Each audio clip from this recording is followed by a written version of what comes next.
gospel cannot be separated from prosperity. It cannot. You can't live the way God wants you to live and you don't prosper. Now Jesus became poor that asked through his poverty. Through his poverty. You shall not bury your children in Jesus' name. That is a portion for those people that are loved by God.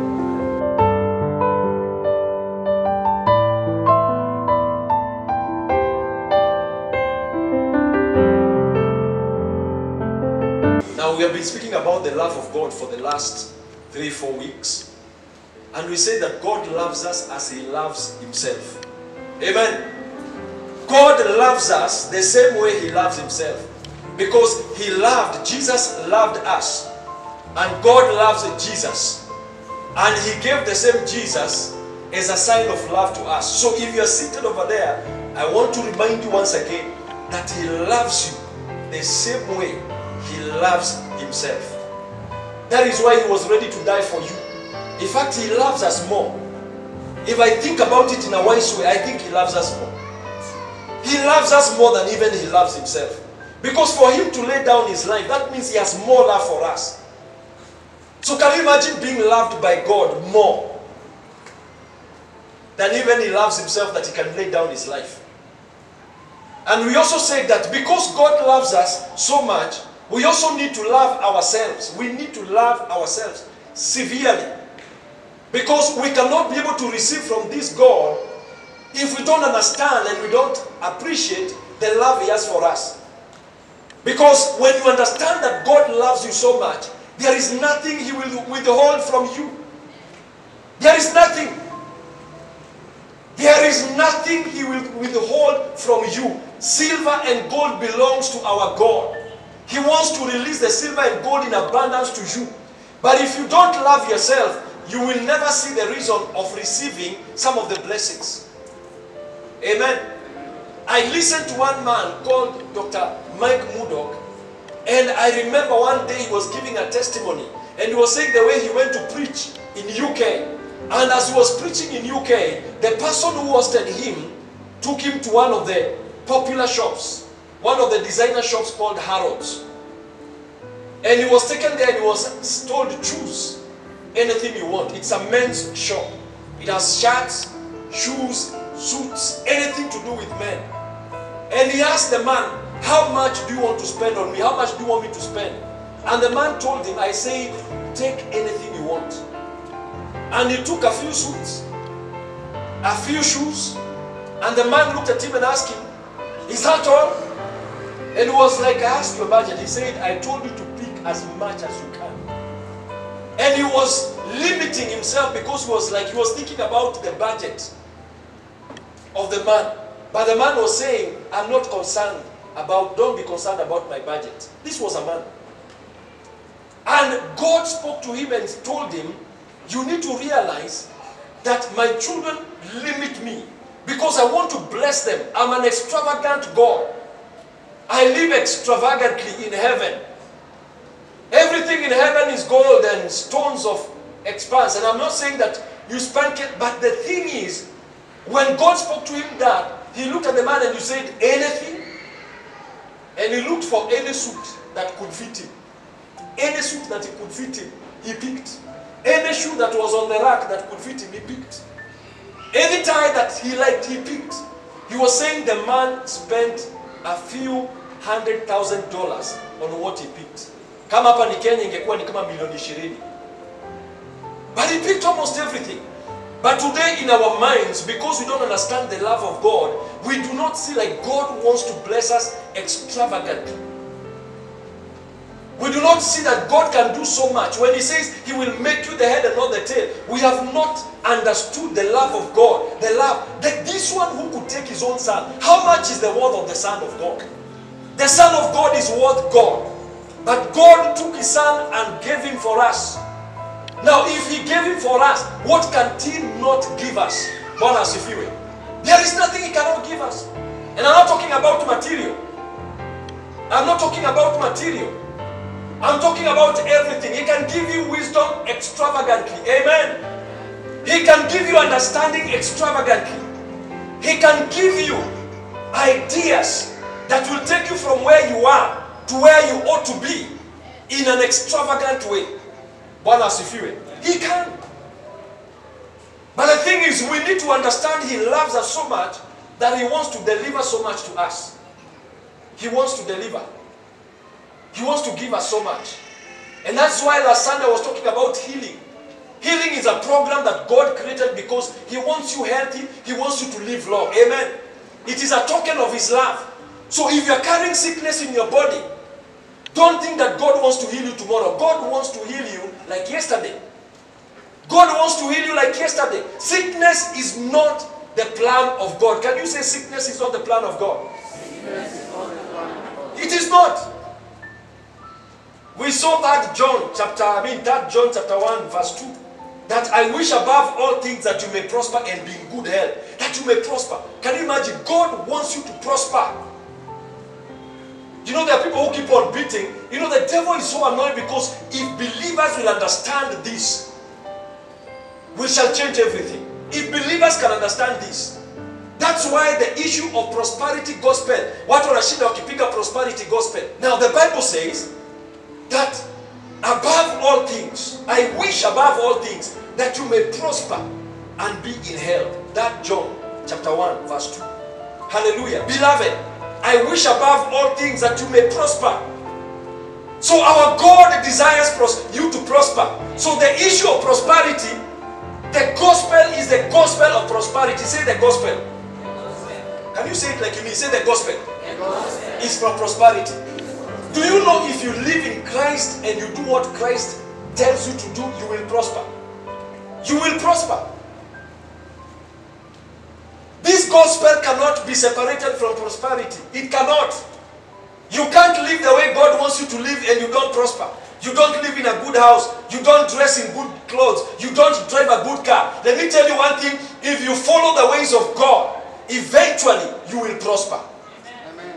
Do you know if all of us came here and the pastor was wearing rags, and all the project team were wearing rags, and all the choir was singing with torn clothes, and everybody was coming here without shoes, you will look for another church. True or false?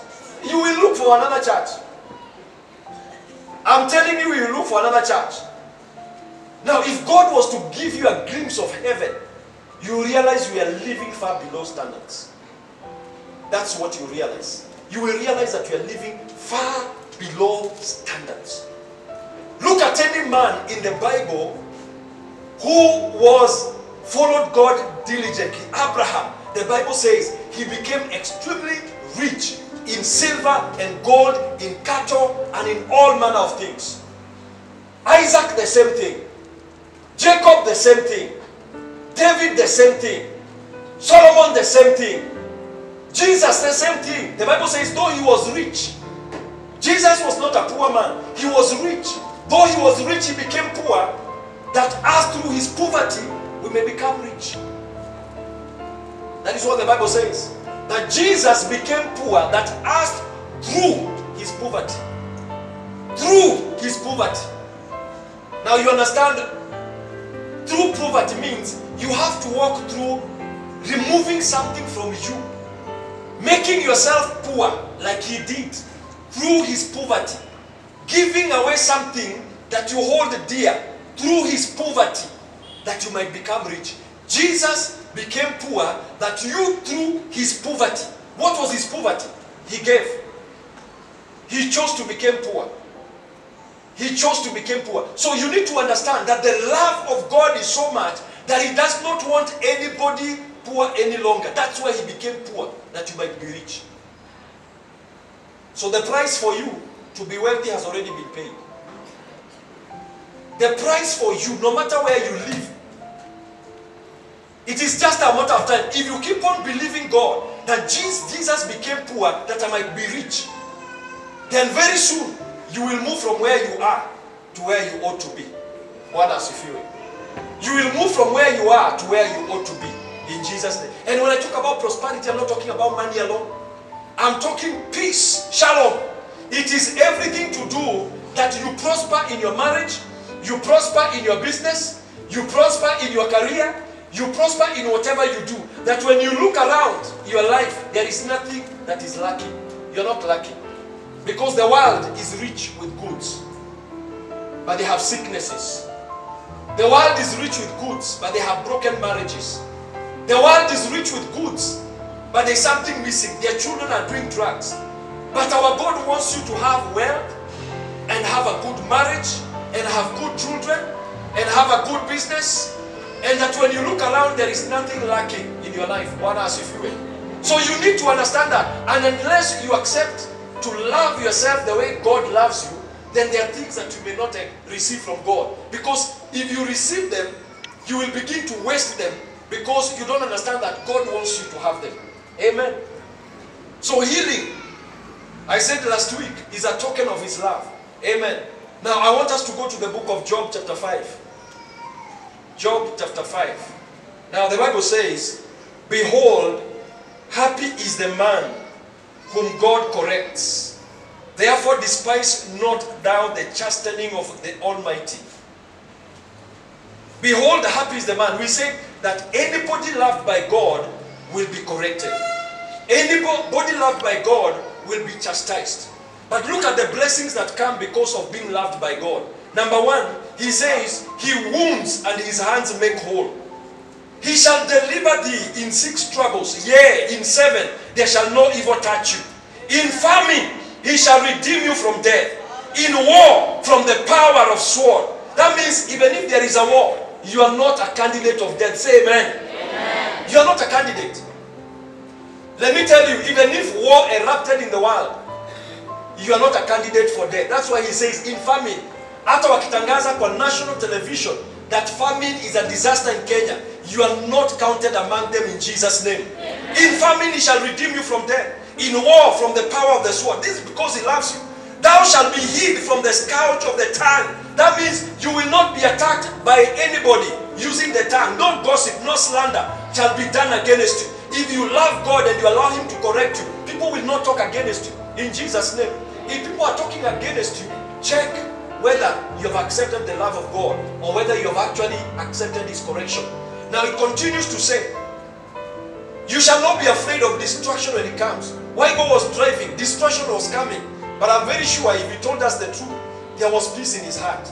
All He did was to move the car away because God was with Him. Destruction was pursuing Him, but it did not catch up with Him. Why? Because when God loves you, He will deliver you from any destruction. The Bible says in verse 22, at destruction and famine you shall laugh, neither shall thou be afraid of the beast of the earth. You shall not be afraid of any animal of the earth, because they shall not even eat you. Hallelujah. No snake, no nothing, even mosquito. It's not supposed to bring. If any mosquito is sent to you, no, it has no malaria. Hallelujah. It has just come to eat. If any mosquito is permitted to bite you, then it is because it has no malaria. Hallelujah. Otherwise, you should not be afraid. You know there are people who can't sleep because even rats scare them.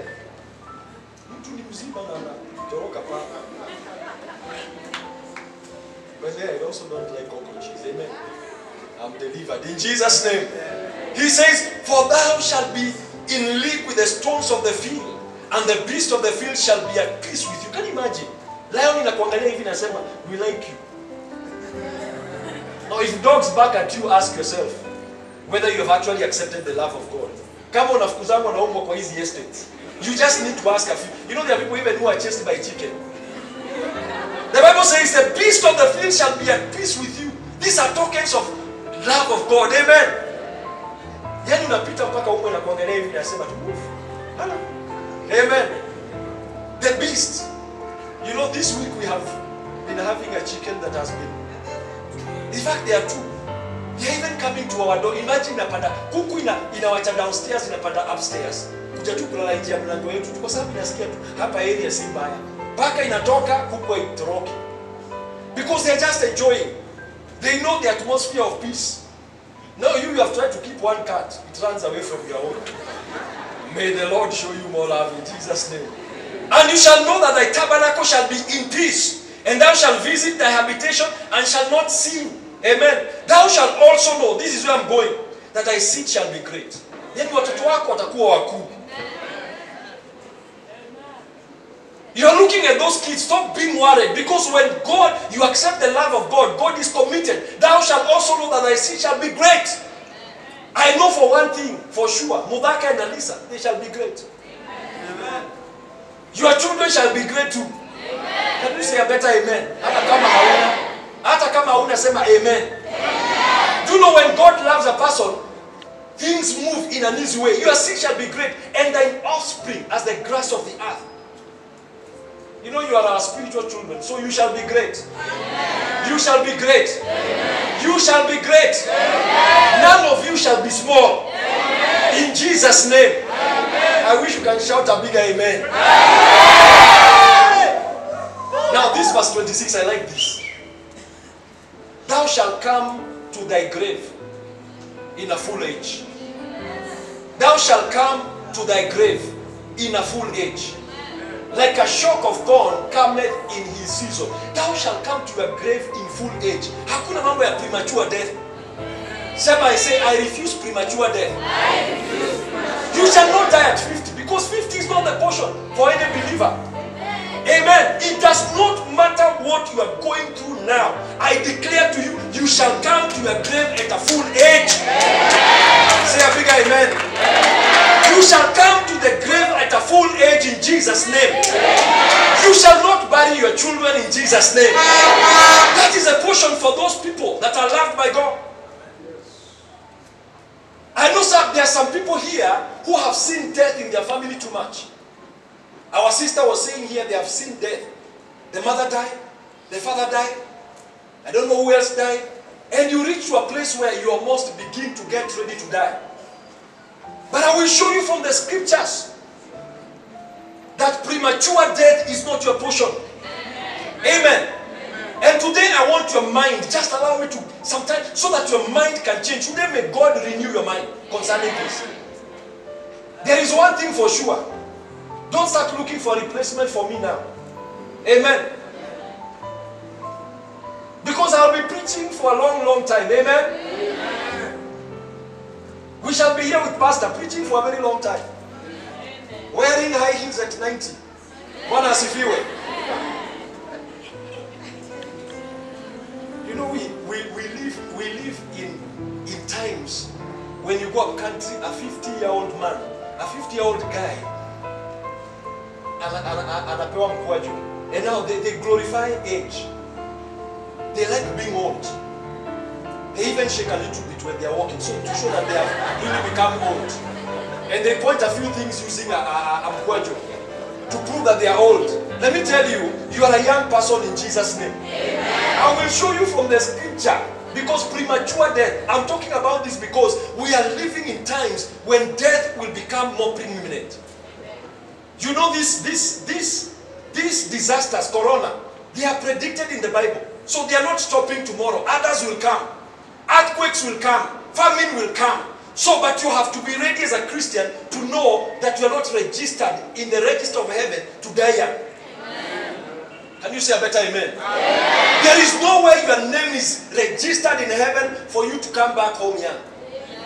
If you understand the scriptures, you will be ready to live for long. So prepare. That's why I said some time back that you need to get ready.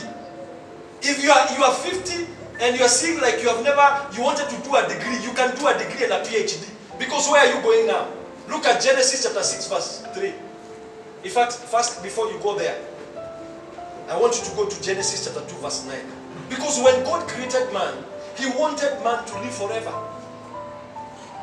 And out of the ground, God made the Lord grow every tree that is pleasant to the sight and good for food. And the tree of life was also in the midst of the garden, and the tree of knowledge of good and evil.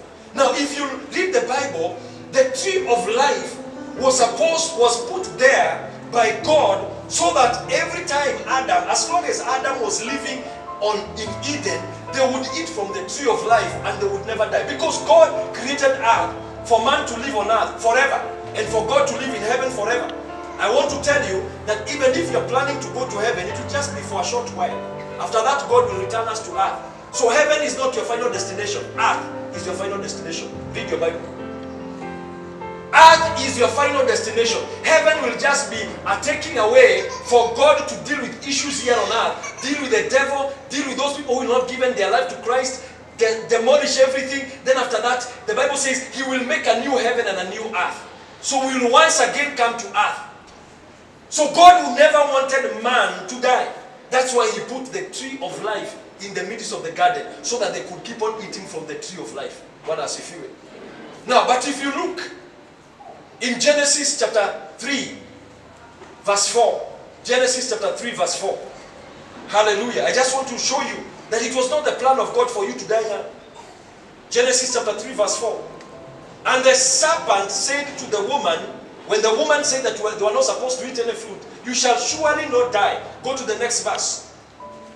Amen. For the God does know that in the day you eat thereof, then your eyes shall be open and you shall be as gods, knowing good and evil. So the devil looked and said, I want these people to die. Because God never introduced them. He introduced life to us. And you need to understand that. Because if this enters into your heart, no matter who dies in your neighborhood, no matter who tells you they have corona, I tell you one thing, even if you got corona, you will still be healed in Jesus' name. Because God has not planned your exit early. There is no accident that is supposed to take you out. Hallelujah. No accident. Now the Bible says in verse 19, verse 19, Genesis 13, 3 verse 19, 3 verse 19. Now this was the curse that was released by God to man, and I know you know it. In the sweat of thy face thou shalt eat bread, till you return unto the ground, for out of it you are taken, for dust you are, and unto dust you shall return. Now that is the scripture we use during funeral. Very nicely.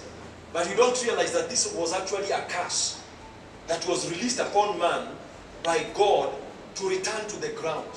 But the intention of God was not for man ever to return to the ground. It was not the intention. God wanted man to live in this body forever. Forever. Even today, when a believer dies, that's why the Bible still says that you don't die, you sleep. An unbeliever, a person who dies without Jesus Christ in their heart, they are gone forever. They will never be saved again. But anybody who dies in Christ is only a temporary sleep. They will be raised again in an incorruptible body. To show that God actually wanted for man to live in this body forever. But because sin came into the earth and it began to kill people, people began to die. But if you look at the generations of Adam, you will realize the power of the life that was put inside man. Now, if Adam lived for 930 years, despite the fact he was told, get out, you shall return to the ground. 930 years. A man who did not have the Spirit of God in them lived for 930 years simply because they had an encounter with God. On earth, you live 100, 200, 300, 400, 500. Seth, the son of Adam, 912. Enosh, the son of Seth, 905. Cainan, son of Enosh, 910. Mahalil, son of Canaan, 895. Jared, 962. Enoch was the only man in between who lived for 365. Then he was taken by God to go to heaven. And he's still living there. That means it was just a temporary move to go to heaven. Otherwise, God would have allowed him to live all the way to 900. Because you can see there were many years. Methuselah, one of the man who lived the oldest time. And the Bible says that Methuselah gave birth, then he died at 965. Lamech, the son of Methuselah, 777. Noah, 950 years. Then God got annoyed. Akasema, mimi nimechoka kuungana na dhambi ya binadamu. Nimechoka. I'm going to change a few rules. Because I don't want to contend with man forever. So because of the sin of man, Genesis chapter 6 verse 3 was introduced. Because of the sin of man. And this is so powerful. Because, and the Lord said, my spirit shall not always strive him. Yani sina ngangana na mtu. Nataka aishi vyema, anarudi kwa dhambi. Namtoa kwa dhambi, namtoa kwa ulevi, namtoa kwa usherati, namtoa kwa mambo ya kudanganyana. I keep on removing this man. Today he sins, tomorrow he falls. My spirit shall not always strive with man, for that he is also flesh. Now God looked and said, hata ni nyama hii, na nilitoa kwa udongo. For that he is also flesh. Yet his days, sema yet, his days shall be 120 years. Sema 120. We're talking about the love of God. The reason why God decided I'm not going to stay inside man, contending with man for over 900 years, is because I'm tired of his sin. So I'm going to give a limit to how long he can live on earth because of sin. Not because of anything else, because of sin. 120. 120. 120. Sema 120. And some of you have already planned to exit. You're already seeing yourself dead at 70. He said 120. Do you know what? Listen to me. All of us that woke up this morning, there was deposited 24 hours. You can choose to do anything in those 24 hours, but you can, no matter what happens, as long as you are alive, those 24 hours will pass. Now, God also has deposited in your account. Understand this and understand it well. He has deposited in your account 120 years. Say 120. Now, if you have a pen, draw a circle. Draw a big circle like this. If you have a pen, draw a big circle, because I want you to understand something. If you have a pen and a paper, draw a big circle. Now that circle, divide it by 4. Then each portion is 30 years. Put 30. Each portion is 30 years. So you can start at midday. 30, alafu, hiyo ingine hapo chini, 60. Alafu ingine, 90. Then the other one, 120. Now from that circle, you can shade. You can shade how long you have lived. You shade it away. Ile umekula, kama umeishi miaka 30 au ka piece ka 30, shade it. So it will never come back to you. It is gone. Bwana asifiwe. It is gone. Amen. It is gone. Umeshade. Umeiondoa. Now how many are remaining? How many? That white one that you have not shaded, that is the time that God has said it is in your account. Say my amen.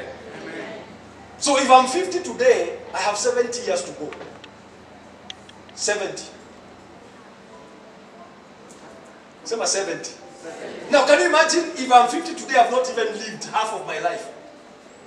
And some people are 35 and you are already, when you go up country, you are already being called mama, and you are even joining vyama vya wamama. Sisemi ni baya kujoin vyama vya wamama kwa sababu mama ni kwa sababu umezaa mtoto, lakini wacha kufurahia wakati unaitwa. In fact, I told some people in my group in KU90, anytime they have put themselves at now, because most of us are in their 50s, at wameweka elders. Nikamwambia, I'm not in this group. I cannot be an elder now. How can I be an elder and I'm still less? When I hit 60, that's when I'll be a teenager. Amen. So some of you, like I don't know, Simba, are you 30 yet? Or you are 30? So where bado hata hujakula quota? Umekula tuka quota hapo alafu sasa hii unatusumbua hapa. At you want to join men's committee, elders.